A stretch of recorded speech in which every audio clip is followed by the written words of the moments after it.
बिस्मिल्लाहिर्रहमानिर्रहीम। आज हम एक टॉपिक को डिस्कस करने जा रहे हैं। वो टॉपिक का नाम है मेरे पास law of mass action and expression for equilibrium constant. और इसका इंट्रोडक्शन हम देखते हैं कि इसका इंट्रोडक्शन कैसा है और किसने ये लॉ दिया है। Law of mass action found by Guldberg and Peter Waage in 1864।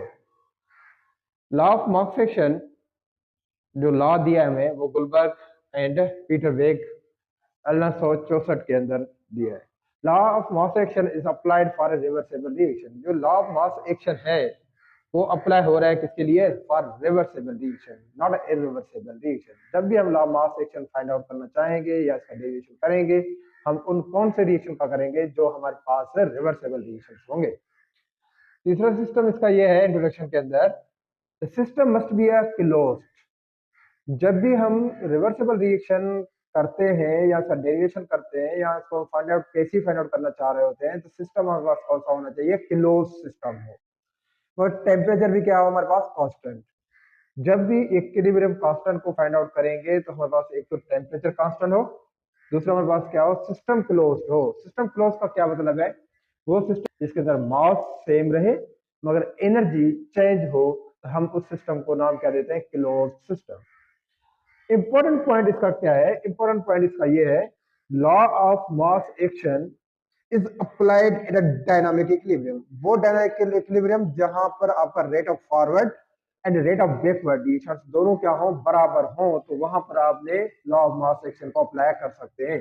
Otherwise जब रिएक्शन इन प्रोग्रेस हो, जब रिएक्टेंट कन्वर्ट हो रहा हो प्रोडक्ट में, प्रोडक्ट कन्वर्ट हो रहा हो रिएक्टेंट के अंदर, जब तक इक्विलिब्रियम स्टेब्लिश नहीं होता, आप उस जगह पे भी लॉ ऑफ मास एक्शन को फॉलो नहीं करवा सकते, वहां लॉ ऑफ मास एक्शन को भी अप्लाई नहीं कर सकते।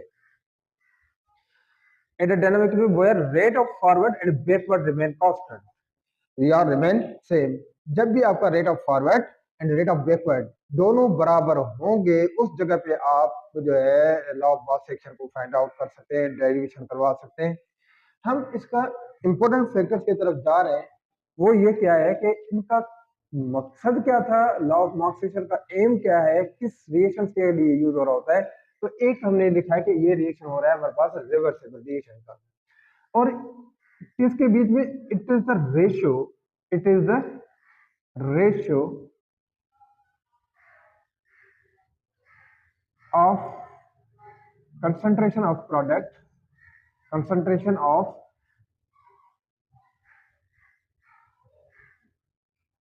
product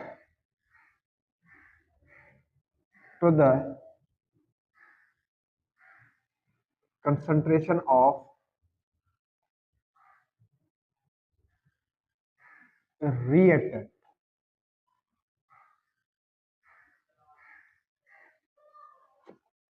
ratio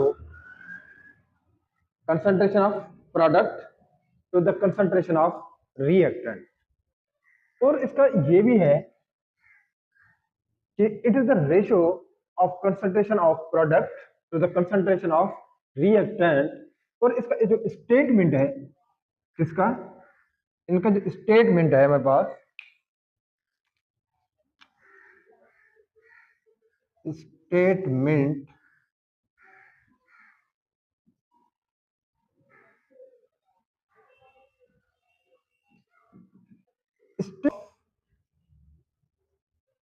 the rate of chemical reaction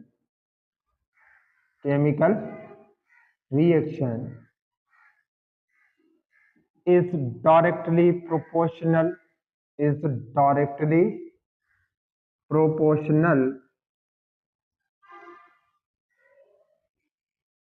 to the product of to the product of to the product of active mass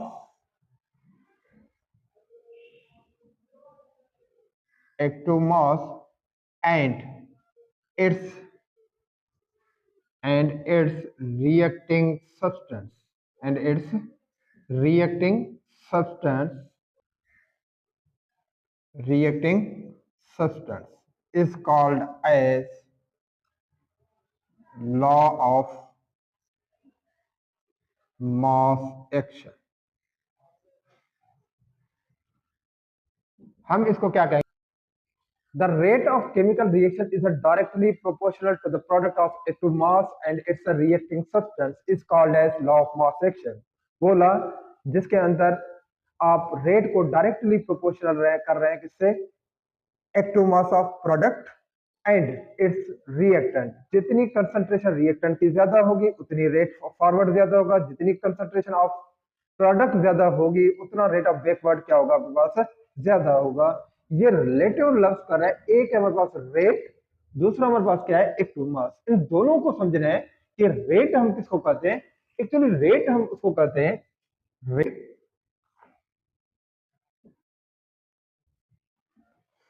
change in concentration, change in concentration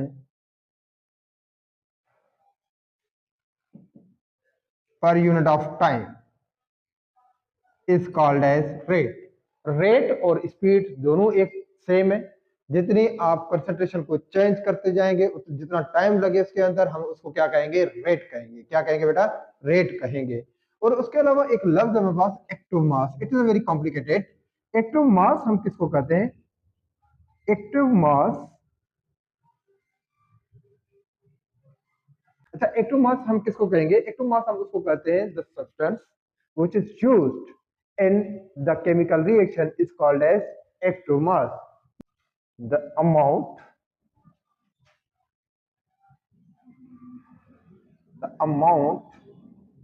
which is involved in a chemical reaction is called active mass। हम उसको क्या कहेंगे, active mass कहेंगे। वो amount जो आप chemical reaction के अंदर यूज कर रहे हैं और वही सारा अमाउंट अगर वो एक्टिव पार्टीशन कर रहे हैं केमिकल रिएक्शन के अंदर, हम उसको क्या कहेंगे, एक्टिव मास कहेंगे।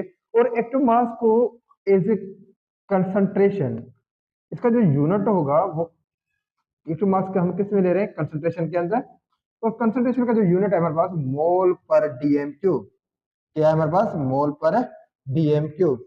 अब मोल पर डीएम क्यूब हम किसके लिए यूज कर रहे होते हैं, सॉल्यूशन के लिए। अगर एक्टिव मास हमारे पास टोटल होमोजेनियस गैसेस है हम तो वहां पर क्या यूज करेंगे, पार्शियल प्रेशर। और अगर हमारे पास कंसंट्रेशन है हम कंसंट्रेशन के लिए क्या यूज करेंगे, मोल पर DM cube as a unit consider करेंगे। तो ये हमारे पास क्या है, एक्टिव मास। एक्टिव मास हम एक्चुअली उसको कहते हैं जो कंसंट्रेशन आप रिएक्शन के अंदर ले रहे हैं और वो पार्टिसिपेट कर रहा है रिएक्टेंट के अंदर या प्रोडक्ट के अंदर, हम उसको क्या कहेंगे, एक्टिव मास। आपका एक्टिव मास रिएक्टेंट भी हो सकता है, आपका एक्टिव मास प्रोडक्ट भी हो सकता है। तो ये है हमारे पास एक्टिव मास। अब रेट का है, रेट जो पहले मैंने एक जो टर्म रेट है, रेट को मैंने इधर कंक्लूजन करा है कि भाई वहां पर आप लॉ ऑफ मास एक्शन को अप्लाई कर सकते हैं जहां पर आपका रेट ऑफ रिएक्शन क्या हो, कांस्टेंट। जितना फॉरवर्ड जा रहा हो उतना आपके पास क्या आ रहा है, बैकवर्ड आ रहा हो। तो इसके साथ हम इसका डेरिवेशन करेंगे तो हमें पता है कि at dynamic equilibrium, at dynamic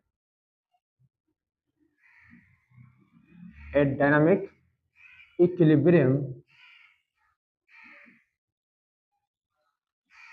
rate of forward reaction is equal to rate of backward reaction।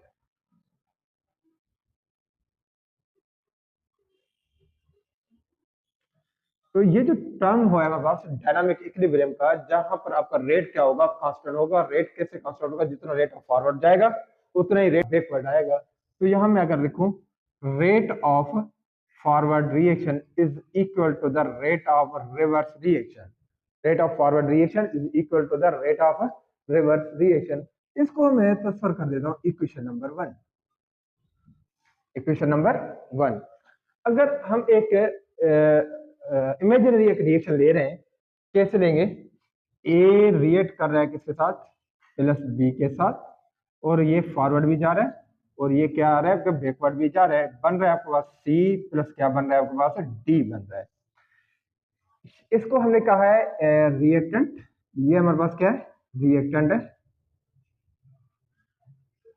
और ये जो हमारे पास है इसको हमने क्या कहा है, प्रोडक्ट।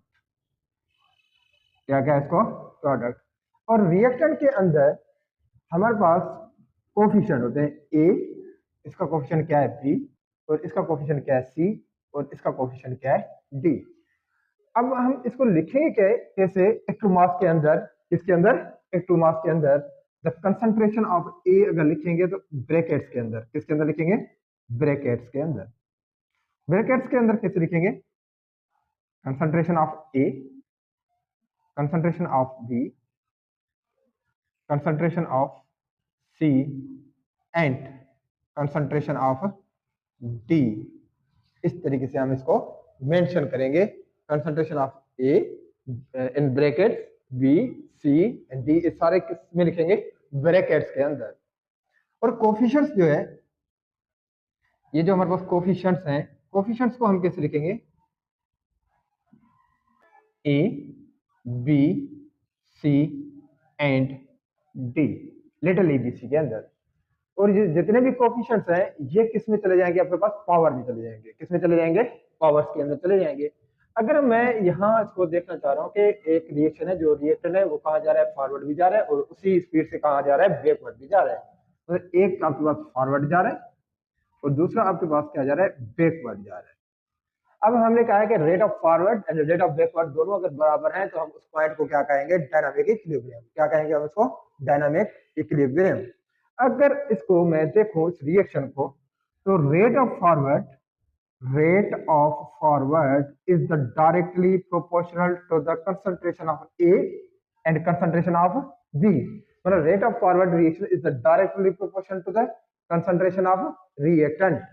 मतलब मैं यहाँ लिखूं, the rate of forward is the directly proportional to the concentration of A and concentration of B, और B का भी क्या जाएगा, कोफिशिएंट पावर में चले जाएंगे। ये जो इतने हमारे पास कोफिशिएंट है ये किसमें चले जाएंगे, पावर के अंदर चले जाएंगे। अगर मैं इसको सॉल्व करना चाहूं तो मैं इसको rate of forward is equal to proportional है, प्रोपोर्शनल को खत्म करेंगे, कोई कांस्टेंट लगा देंगे, कांस्टेंट लगा रहे हैं, फॉरवर्ड कांस्टेंट लगा रहे हैं, और concentration of A and concentration of B, और इसको इक्वेशन नंबर नाम दिया हमने 2। इसी तरीके से rate of backward reaction is the directly proportional to the concentration of product। जितना प्रोडक्ट ज्यादा होगा रेट ऑफ बैकवर्ड उतना ही ज्यादा होगा। तो हम लिखेंगे rate of backward reaction, rate of is the directly proportional to the concentration of C and concentration of D। अगर मैं इसको सॉल्व करूं, प्रोपोर्शनल खत्म करूं, तो मैं यहां लिखूंगा rate of backward is equal to K और reverse reaction concentration of C and concentration of D, इसका भी क्या जाएंगे पावर में। तो इसको हमने इक्वेशन नंबर दिया है 3। ये हमारे पास इक्वेशन नंबर 2 है, ये इक्वेशन नंबर हमारे पास क्या है, तीसरा है। अब हम देखेंगे कि भाई एक का है हमारे पास रेट ऑफ फॉरवर्ड रिएक्शन, एक हमारे पास क्या है, रेट ऑफ बैकवर्ड रिएक्शन। ऊपर में हम देख रहे हैं कि डायनामिक इक्विलिब्रियम के अंदर rate of forward is equal to rate of reverse reaction, या रेट ऑफ बैकवर्ड भी हम इसको कर सकते, कोई मसला नहीं है। आर बी या आर आर भी लिखेंगे, कोई इशू नहीं है। तो पुट इक्वेशन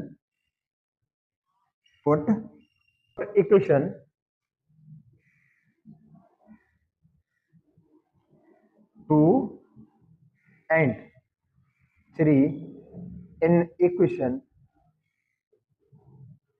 1। हम इस इक्वेशन को और इस इक्वेशन को पुट करेंगे इक्वेशन नंबर 1 के अंदर। किस तरह से, अब हमारे पास क्या रेट ऑफ फॉरवर्ड है, तो वो किसके बराबर है, K F rate of concentration of A concentration of B is equal किसके बराबर है, रेट ऑफ बैकवर्ड के बराबर है। तो रेट ऑफ बैकवर्ड क्या है हमारे पास, के आर, इसको कांस्टेंट हम के आर ना दे तो बेहतर है कि हम के बी लगाएं। K B is equal concentration of C, यहाँ लगाया सी, और ये हो गया मेरे पास कंसंट्रेशन ऑफ डी। तो ये दोनों आपस में क्या हो गए, बराबर। ये दोनों क्या हो गए, आपस में बराबर हो गए। अगर हम इन दोनों टर्म्स को देख रहे हैं कि कांस्टेंट और concentration of A and concentration of B, ये एक दूसरे से इनवर्सली प्रोपोर्शनल है। क्या है, एक दूसरे से इनवर्सली, ये भी टर्म हमारे पास क्या है, इनवर्सली प्रोपोर्शनल है। तो इसको अगर हम सॉल्व करें तो हम कैसे सॉल्व करेंगे इसको, के ए डिवाइडेड बाय के बी, अगर ये दोनों इनवर्स प्रोपोर्शनल है तो ये टर्म जो है हमारे पास, ये कहाँ चला जाएगा, डिवाइड में कंसंट्रेशन ऑफ ए और कंसंट्रेशन ऑफ बी, और ये जो टर्म है हमारे पास कहाँ चला जाएगा, ऊपर चला जाएगा, C concentration of C, concentration of D. इसलिए मैंने कहा है कि K F is the inversely proportional to the concentration of A and B. अब देखिए K F is the inversely proportional to the concentration of A and B, and K B is the inversely proportional to the concentration of C and D. अगर हम देखें K F divided by K B और constant, ये दोनों हमारे पास क्या है, constant है। तो अगर ये दोनों हमारे पास कांस्टेंट है तो मैं इसको कांस्टेंट ए की कर दूं कांस्टेंट सी। तो यहाँ जो के है तो कांस्टेंट है, सी का मतलब क्या है, कंसंट्रेशन, जो कंसंट्रेशन हम किस में ले रहे हैं, मोल पर डीएम क्यूब के अंदर ले रहे हैं।